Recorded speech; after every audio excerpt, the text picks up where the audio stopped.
Hello friends, આપણે YouTube channel game changing સાયકોલોજીમાં આપ સૌનું હાર્દિક સ્વાગત છે.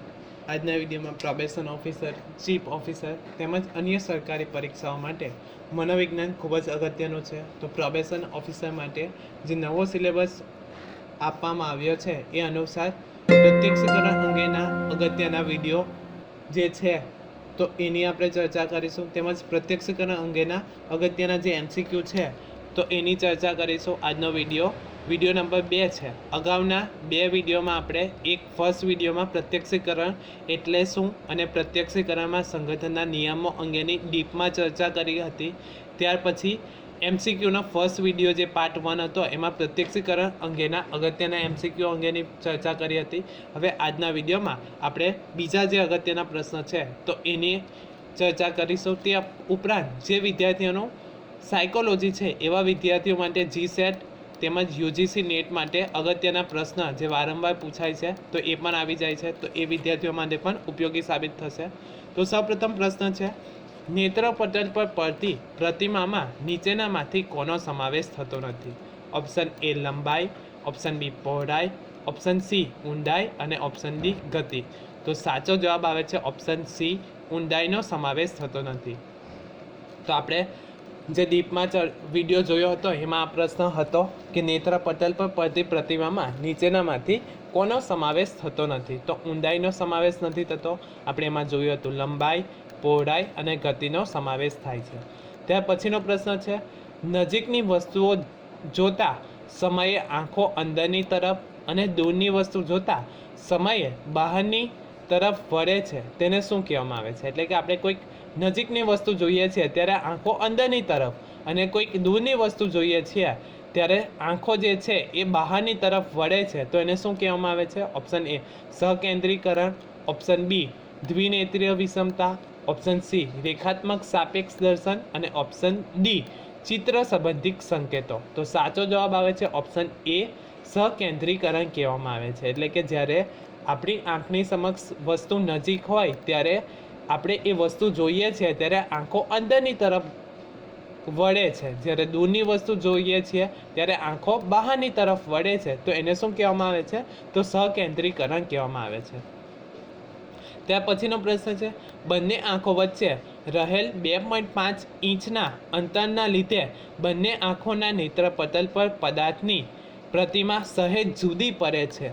બે પ્રતિમાઓ વચ્ચેના આ તફાવતને શું કહેવામાં આવે છે? જ્યારે આપણે ડીપમાં વિડીયો જોયો હતો, થિયરી ભણ્યા હતા ત્યારે પણ આપણે જોયું હતું કે આપણી બે આંખ છે તો એ બે આંખો વચ્ચે અંતર છે લગભગ 2 થી 2.5 ઇંચ વચ્ચેનું જે અંતર જોવા મળે છે તો એના કારણે આંખના નેત્રપટલ પર પદાર્થની પ્રતિમા સહેજ જુદી પડે છે. તો એ તફાવતને શું કહેવામાં આવે છે? ઓપ્શન A સહકેન્દ્રીકરણ, ઓપ્શન B દ્વિનેત્રીય વિષમતા, ઓપ્શન C સાપેક્ષ કદ અને ઓપ્શન D અંતઃસ્થિતિ. તો સાચો જવાબ આવે છે દ્વિનેત્રીય વિષમતા કહેવામાં આવે છે. ત્યાર પછીનો પ્રશ્ન છે, નીચેનામાંથી કયું ઊંડાઈના પ્રત્યક્ષીકરણમાં એક નેત્રીય સંકેત નથી? તો એક નેત્રીય સંકેત એટલે શું? આપણે કોઈક વસ્તુ જોઈએ છીએ ત્યારે ફક્ત એક આંખનો ઉપયોગ કરતા હોઈએ અથવા તો એક આંખ જરૂરી છે તો એને એક નેત્રીય સંકેત કહેવામાં આવે છે. ઓપ્શન A સહકેન્દ્રીકરણ, ઓપ્શન B છાયા, ઓપ્શન C વાતાવરણનું સાપેક્ષ દર્શન અને ઓપ્શન D સપાટીનો ધાર. તો સાચો જવાબ આવે છે સહકેન્દ્રીકરણ. એટલે કે નીચેનામાંથી કયું પ્રત્યક્ષીકરણનું એક નેત્રીય સંકેત નથી? તો સહકેન્દ્રીકરણ એ એક નેત્રીય સંકેત નથી. ત્યાર પછીનો પ્રશ્ન છે, ઊંડાઈના એક નેત્રીય સંકેતમાં નીચેનામાંથી કયું ચિત્ર સંબંધિત સંકેત નથી? ઓપ્શન A અંતઃસ્થિતિ, ઓપ્શન B પરગતિ આભાસ, ઓપ્શન C સાપેક્ષ કદ, ઓપ્શન D રેખાત્મક સાપેક્ષ દર્શન. તો સાચો જવાબ આવે છે ઓપ્શન B પરગતિ આભાસ તમારો સાચો જવાબ છે. એટલે કે ઊંડાઈના એક નેત્રીય સંકેતમાં નીચેનામાંથી કયું ચિત્ર સંબંધી સંકેત નથી? તો પરગતિ આભાસ એ કોઈ સંકેત નથી. ત્યાર પછીનો પ્રશ્ન છે, ચિત્રકારો પોતાની ચિત્ર આકૃતિમાં ઊંડાઈનો આભાસ ઉત્પન્ન કરવા માટે નીચેનામાંથી કયા સંકેતનો ઉપયોગ કરે છે? કે જે ડ્રોઈંગ દોરે છે તો ચિત્ર જે દોરે છે એ ચિત્ર આકૃતિમાં ઊંડાઈનો આભાસ ઉત્પન્ન કરવા માટે કયા સંકેતનો ઉપયોગ કરવામાં આવે છે? ઓપ્શન A સહકેન્દ્રીકરણ, ઓપ્શન B પરગતિ આભાસ, ઓપ્શન સી દ્વિનેત્રીય વિષમતા અને ઓપ્શન ડી સપાટીનો ધાર.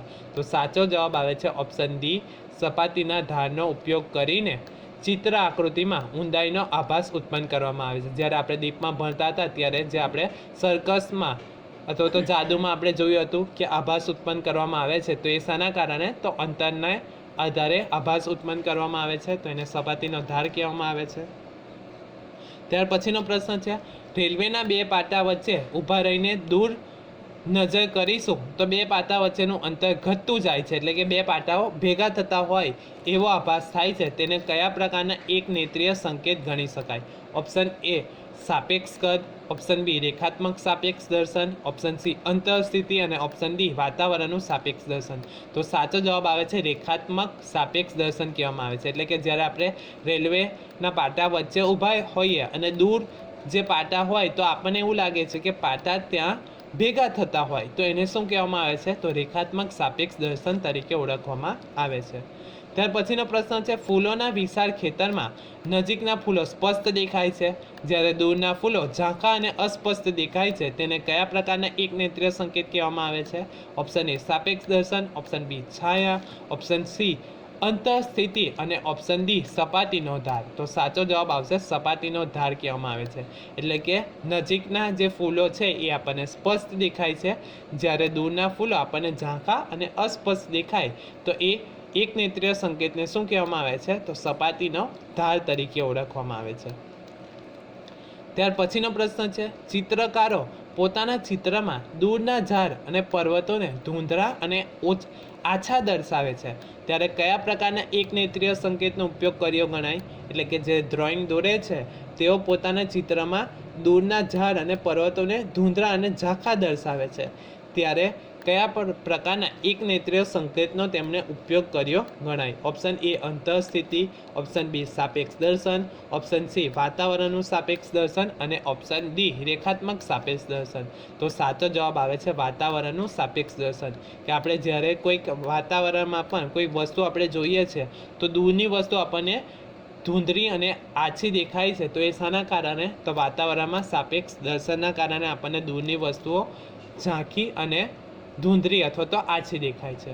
ત્યાર પછીનો પ્રશ્ન છે, આપણે ગતિમાં હોઈએ અને બાહ્ય જગતના પદાર્થો સ્થળના સંદર્ભમાં સ્થિર હોવા છતાં પદાર્થ ગતિમાં છે તેવો અનુભવ થાય, તેને શું કહેવામાં આવે છે? કે આપણને પણ અનુભવ થયો હશે કે જ્યારે આપણે બસમાં યા ટ્રેનમાં ટ્રાવેલિંગ કરતા હોઈએ ત્યારે આપણે ગતિમાં હોઈએ, તો જ્યારે આપણે બારીની બહાર વિન્ડોની બહાર જોઈએ છીએ તો આજુબાજુના પદાર્થો પણ ગતિમાં હોય એવો આપણને અનુભવ થાય છે, એને શું કહેવામાં આવે છે? ઓપ્શન એ વાસ્તવિક ગતિ, ઓપ્શન ડી પરગતિ, ઓપ્શન સી વિભ્રમ અને ઓપ્શન ડી ગતિ સાતત્ય. તો સાચો જવાબ આવશે પરગતિ આભાસ કહેવામાં આવે છે. કે જ્યારે આપણે ગતિમાં હોઈએ, જ્યારે આજુબાજુના પદાર્થો સ્થિર હોવા છતાં આપણને એ પદાર્થ ગતિમાં હોય એવો અનુભવ થાય, એને પરગતિ આભાસ કહેવામાં આવે છે. ત્યાર પછીનો પ્રશ્ન છે, ટ્રેનમાં બેઠા હોઈએ અને ટ્રેન ચાલુ થાય ત્યારે બહારના નજીકના માણસો પ્લેટફોર્મ પરના સ્ટોલ્સ, થાંભલા વગેરે ટ્રેનની વિરુદ્ધ દિશામાં ગતિ કરતા લાગે, તેને શું કહેવામાં આવે? ઓપ્શન એ ગતિ સાતત્ય, ઓપ્શન બી પરગતિ આભાસ, ઓપ્શન સી ગતિનો ભ્રમ અને ઓપ્શન ડી અવાસ્તવિક ગતિ. તો સાચો જવાબ આવે છે ઓપ્શન બી પરગતિ આભાસ કહેવામાં આવે છે. ત્યાર પછીનો પ્રશ્ન છે, બાહ્ય જગતમાં રહેલા પદાર્થો સ્થાનના સંદર્ભમાં ગતિશીલ હોય છે, તે આપણા દ્રષ્ટિ ક્ષેત્રમાં આવે અને આપણને તેનું પ્રત્યક્ષીકરણ થાય છે, તેને શું કહેવામાં આવે છે? ઓપ્શન એ આભાસિત ગતિ, ઓપ્શન બી ગતિ સાતત્ય, ઓપ્શન સી વાસ્તવિક ગતિ અને ઓપ્શન ડી સપાટીનો ધાર. તો સાચો જવાબ આવે છે વાસ્તવિક ગતિ કહેવામાં આવે છે. ત્યાર પછીનો પ્રશ્ન છે, પદાર્થ સ્વયં ગતિ કરતો ન હોવા છતાં ગતિનું પ્રત્યક્ષીકરણ થાય, તેને શું કહેવામાં આવે છે? એટલે કે કોઈ પદાર્થ ગતિ નથી કરતો, એટલે કે સ્વયં ગતિ નથી કરતો છતાં આપણને ગતિનું પ્રત્યક્ષીકરણ થાય, તો એને શું કહેવામાં આવે છે? ઓપ્શન એ આભાસિત ગતિ, ઓપ્શન બી ગતિ સાતત્ય, ઓપ્શન સી વાસ્તવિક ગતિ અને ઓપ્શન ડી સપાટીનો ધાર. તો સાચો જવાબ આવે છે આભાસિત ગતિ કહેવામાં આવે છે. ત્યાર પછીનો પ્રશ્ન છે, અલગ અલગ સ્થિર વીજળીના ગોળાને વારાફરતી જોડવામાં ચાલો બંધ કરવામાં આવે તો આ વીજળીના ગોળાનો પ્રકાશ એક જગ્યાએથી બીજી જગ્યાએ ગતિ કરતો હોય એવું લાગે, તે ઘટનાને શું કહેવામાં આવે છે? એટલે કે અલગ અલગ બલ્બ લગાવેલા હોય તો અમુક ચાલુ થતા હોય, બંધ થતા હોય, તો અમુક અંતરના આધારે એક જગ્યાથી બીજી જગ્યાએ ગતિ કરતો હોય એવું આપણને આભાસ થાય છે. એ ઘટનાને શું કહેવામાં આવે છે? ઓપ્શન એ મોશન ફેનોમેનન કહેવામાં આવે છે. ઓપ્શન બી ઝાયગનિક ઇફેક્ટ કહેવામાં આવે છે. ઓપ્શન સી હેલો ઇફેક્ટ, અથવા તો ઓપ્શન ડી ફાઈ ફેનોમેનન તરીકે ઓળખવામાં આવે છે. તો સાચો જવાબ આવે છે ફાઈ ફેનોમેનન તરીકે ઓળખવામાં આવે છે. ત્યાર પછીનો પ્રશ્ન છે, ફાઈ ફેનોમેનન વિશે સૌપ્રથમ પ્રયોગ કોણે કર્યા હતા? તો આ પણ અગત્યનો પ્રશ્ન છે કે ફાઈ ફેનોમેનન વિશે સૌપ્રથમ પ્રયોગ કોણે કર્યો હતો? Option A E.G. Boring, option B Wilhelm Wundt, option C Max Wertheimer અને ઓપ્શન ડી રૂબિન. તો સાચો જવાબ આવે છે મેક્સ વર્ધીમર દ્વારા ફાઈ ફેનોમેનન જે છે એ અંગેનો પ્રયોગ કર્યો હતો. જે આપણે આ જે બલ્બવાળું ગોળાવાળું જોયું તો એ મેક્સ વર્ધીમર દ્વારા પ્રયોગ કરવામાં આવ્યો હતો. ત્યાર પછીનો પ્રશ્ન છે, ચલચિત્ર કે ટીવીમાં જે ગતિ દેખાય છે તેને કયા પ્રકારની ઘટના કહેવામાં આવે છે? ઓપ્શન એ વાસ્તવિક ગતિ, ઓપ્શન બી સ્ટ્રોબોસ્કોપિક ગતિ, ઓપ્શન સી પરગતિ આભાસ અને ઓપ્શન ડી પ્રોજેક્ટેડ ગતિ. તો સાચો જવાબ આવે છે સ્ટ્રેબોસ્કોપિક ગતિ કહેવામાં આવે છે. એટલે કે ચલચિત્ર યા ટીવીમાં આપણને જે ચિત્ર દેખાય છે એ ગતિ કરતા દેખાય છે તો એને શું કહેવામાં આવે છે? તો એને સ્ટ્રોબોસ્કોપિક ગતિ કહેવામાં આવે છે. ત્યાર પછીનો પ્રશ્ન છે, સ્ટ્રોબોસ્કોપિક ગતિના અનુભવનો આધાર કઈ બાબત પર રહેલો છે? ઓપ્શન એ બે પદાર્થો વચ્ચેનું અંતર, ઓપ્શન બી દ્રશ્યનો અનુભવ, ઓપ્શન સી દ્રશ્યની રજૂઆતની ઝડપ અને ઓપ્શન ડી એ અને સી બંને. તો સાચો જવાબ આવશે ઓપ્શન એ અને સી બંને. એટલે કે બે પદાર્થો વચ્ચેનું અંતર અને દ્રશ્યની રજૂઆતની ઝડપ જે છે એ સ્ટ્રોબોસ્કોપિક ગતિના અનુભવના આધાર પર રહેલો છે. ત્યાર પછીનો પ્રશ્ન છે, નીચેનામાંથી કોને કોયડારૂપ પ્રત્યક્ષીકરણ તરીકે ઓળખવામાં આવે છે? ઓપ્શન એ વૃત્તકાયમ્ય આકૃતિ, ઓપ્શન બી અસંભાવ્ય આકૃતિ, ઓપ્શન સી ભ્રમ અને ઓપ્શન ડી એ બી સી તમામ. તો સાચો જવાબ આવે છે આપેલ તમામ. એટલે કે કોયડારૂપ પ્રત્યક્ષીકરણ તરીકે કોને ઓળખવામાં આવે છે? તો વૃત્તકાયમ્ય આકૃતિને ઓળખવામાં આવે છે, અસંભાવી આકૃતિ અને ભ્રમને ઓળખવામાં આવે છે. ત્યાર પછીનો પ્રશ્ન છે, ઉદ્દીપકનું ખોટું, અયથાર્થ અને ભૂલ ભરેલું પ્રત્યક્ષીકરણ એટલે શું? ઓપ્શન એ ભ્રમ, ઓપ્શન ડી વિભ્રમ, ઓપ્શન સી મતિભ્રમ અને ઓપ્શન ડી ગતિભ્રમ. તો સાચો જવાબ આવે છે ભ્રમ.